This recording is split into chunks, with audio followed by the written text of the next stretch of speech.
Mr. Turtle. Mr. Turtle loved Madison so much and she wanted to see Madison flip over. Hi.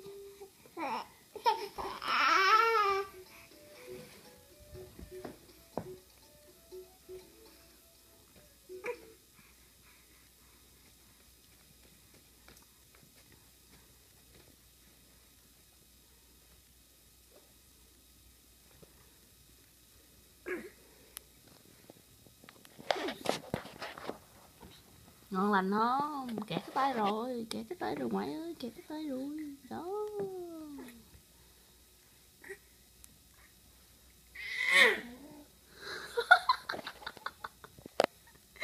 Dữ quá.